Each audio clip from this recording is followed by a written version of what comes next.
Hey, my name's James Nicholson and welcome to my YouTube channel. In this video, I want to talk about the budget. What does that mean for property investors or homeowners like you? Or maybe you even rent a property. This is going to be the budget, but related to property. So I'm not going to cover every single thing that happened in the budget, but there's still quite a few points in the budget where I feel it does have an impact on landlords, on people that rent, on people that live in a home. So do make sure you watch this and give me your opinion on this, on what you feel this budget was like. Do comment below. And while you're here, do smash subscribe over there and hit the bell notification. Our goal is 50,000 subscribers this year.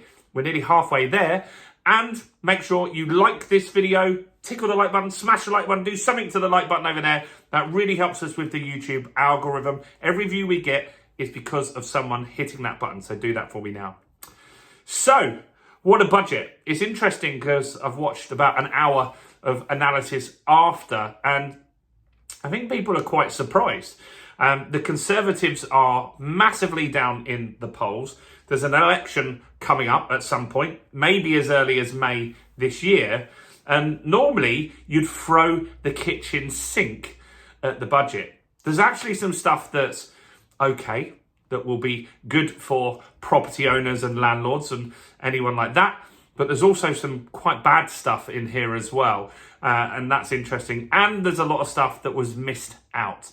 So let's jump into this and see where this impacts us. So first, indirectly, I feel this does benefit your tenants or you for affordability.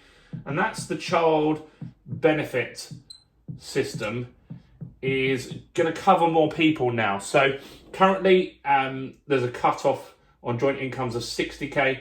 You'll now be able to get child benefit of some kind up to 80k earnings. Now that's £1,200 per year that maybe some people don't have, and that's going to definitely improve their lifestyle. So that's good.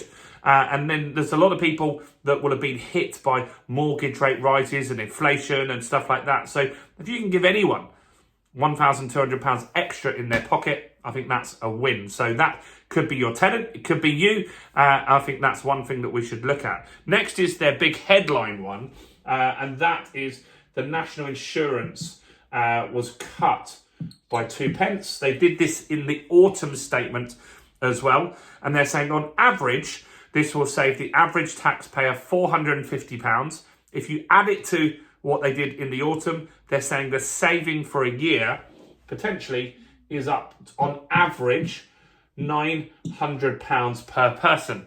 Again, that's good. That's a win. Like anything that you get more money in your pocket is good. Some people are saying maybe this should have come off tax rather than national insurance. That would have benefited more people. But look, it's something. And so this is the main thing that they're leading with, really, and they're hoping they'll get some votes from this. But look, it does improve people's lives a bit. So that is a positive one for me. Next is fuel duty. I think this one's important that they kept this. So they currently have a discount on the fuel duty that reduces it by 5p on a litre. That is keeping costs for us down, not massively. The costs are obviously going up. You are seeing the costs go up, but they would be 5p more expensive. If they let this lapse, then that would mean like next week, the price would jump by 5p a litre, which would be quite a lot. And so that is good. And that's helped keep costs down again. So another fairly good thing. Next is alcohol. I have to put some of these together. Alcohol. So the duty on alcohol has been frozen. And the reason why a lot of people have been pushing for this one is the pub industry is absolutely on its knees. Every time they put the tax up on a pint of beer, pubs close all around the country. And pubs as a business, they're massively impacted by energy costs. I mean, you imagine how much it costs to heat your home. Imagine heating a pub where people are just letting all that energy out every time the door opens constantly all day and running those kitchens and all of that stuff besides that. So pubs, that alcohol duty freeze is a good thing. And also one other reason why I think that's important to take into account and why I've brought it into a property conversation is the last inflation data. What actually happened was the mini budget that we had at the end of last year, the autumn statement, they put alcohol up and tobacco up. And that's one of the things that is increasing inflation at the moment. That's one of the things that's in their CPI data in the figures. So if we can hold that, then we can't start pushing inflation up with that, which is good. Inflation they talked about as well. So inflation, they're expecting, the latest data that they're saying is expecting within 2 months to hit the 2% target. Good. Like, we need to hit that target and we need to stop talking about inflation. I'm really looking forward to that day where we can, I guess on this channel, we need some sort of party poppers or something when we actually hit that 2%, right? Or a little thing that I can blow. So I'll see if I can get that. But yes, we're getting closer to that 2%. They still think that that's going to happen, even with rising energy costs and the volatility around the world. Good. Next, tobacco. Tobacco is going up. Now, this, again, is one of those things that I want to talk about because it does impact us on our housing. The reason, as I said, the last data for inflation, because of alcohol and tobacco rises in the autumn statement, that's pushed inflation up by taxing us more, right? And so that's not great, is it? And so they're putting a packet of cigarettes on average up to £16 tonight. So I think if you do smoke, you have to go and, I don't smoke, but I guess you go and buy a lot of cigarettes tonight. Is that how it works? Probably. So you go and buy about a month's worth of packs tonight before the price goes up. It's quite a big jump. It's about 70 pence on average on a packet. And that is going to feed into the inflation data. As that comes through, we'll see that in the next inflation data, not this month's data. We'll see that in April, which isn't great. So that's going to impact inflation. That means that rates might stick higher because they're putting the price up. The next one is a very big one and probably the worst thing today for landlords, in my opinion. And that came out of nowhere. I didn't see this mentioned anywhere in the last week building up to this. And that's holiday lets. Right now, as a holiday let, you can run the holiday let and it's a way of avoiding something called Section 24. So Section 24 is where you get taxed on the gross income of your project, your rent income, right? Most businesses, every business that I'm aware of, you get taxed after your turnover, after you take out all your costs and stuff like that. They're moving this back to be the same as a buy-to-let landlord. Not good. Now, what we don't know, and we need to check, this might still be important, and there might be a loophole here. If you run a holiday let through a limited company, like a buy-to-let, I would imagine that you'll still be able to get all of those deductibles and save like you could. So that might mean that you need to run this through a limited company.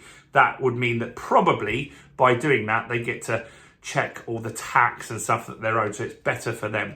So holiday lets hit hard. It's one of the headlines from this budget. You're not going to have it as tax efficient as you would before running it through a personal name for sure. As more data comes out, I'll do an update on that. No one knows right now. Can you run this for a limited company? That's the loophole that I would be looking for if you have a holiday let. So you need to start looking at that. Next, capital gains. This is important and this is good. So if you flip properties, as you increase the value of your property, you make more profit, right? And currently, when you sell that property, you'll pay 28% tax on that. That's going to drop to 24%. Now, they had a reason for that. And the reason for that is they feel more people will do more transactions. So they feel that they'll increase the revenue significantly, in their words. And so they won't lose any revenue because more people will do projects and more people will just take money out and allow those capital gains to happen, which means that's a profitable scenario. So that's interesting. So that's good, like for property investors or anyone that has anything along those lines. ISAs. they've increased the ISA limit by £5,000, but only to invest in UK companies. That's pretty good. And so that means that British companies will get more investment, their stock price will go up. That is a positive thing in my eyes. And you get that extra £5,000 tax-free allowance. Now that's good if you want to save up for a deposit. You can grow your deposit using that on a tax-free basis. So that's something that I feel is good to look at as well. This one could help your tenants. So your tenants, if they're on lower income, can get something called emergency budget loan. Budget loan. And so these are a few £100s. Normally people have 1 year to pay that back, which if you're on universal credit can be really tough. You now get 2 years to pay that back. So that's going to halve the monthly payments for people that have those.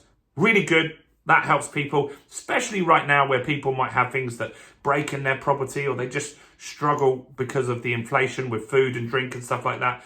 These loans are a lifeline to a lot of people, and I think that's a fairly positive thing as well. So that's pretty much the budget. So what didn't happen was the main things that we've been talking about all week. We didn't get the 1% mortgage, right? Oh, actually, we missed something else here. So stamp duty. So if you buy multiple properties, you get something called stamp duty relief, multiple dwelling relief. That's abolished. That's not good if you're buying bigger projects. The goal of that was to get more people to invest in multiple properties, to build flats and stuff like that. That's gone. I'm in a few property groups at the moment, and there's a lot of people freaking out in Facebook groups how quickly that will happen. Can they complete on the transactions they've got going through now? Or are they going to get this massive stamp duty increase? That's not great. Now, the other things that were missing from this was the 1% deposit.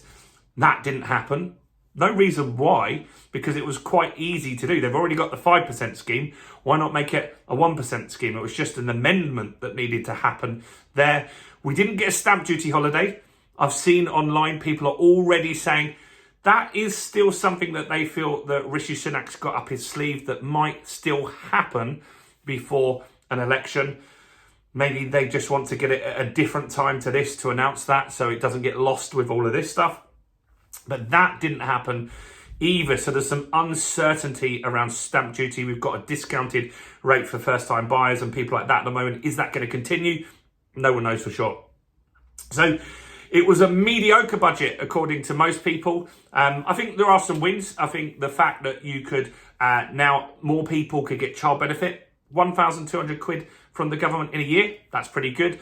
£900 saving with the 2 national insurance drops is potentially good as well. The alcohol freeze is going to help with inflation because that's not going to push that up, where that has been one of the things that's been pushing it up. Tobacco is definitely not going to be great. That's going to definitely show on those inflation figures in April.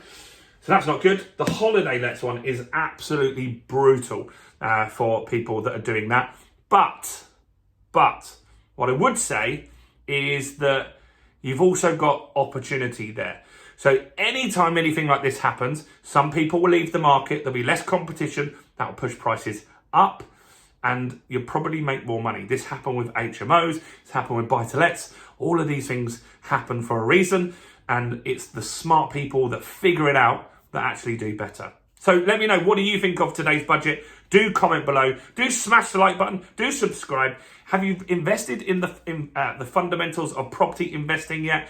If you want to know how to find properties below market value, what strategy then to cash flow that strategy, how to get joint ventures and much, much more. We've got a course on that is less than £50. I'm going to link that below. So go and check that out and make sure you grab that before the price goes up. Do check out all the other content on my channel, including this video right here.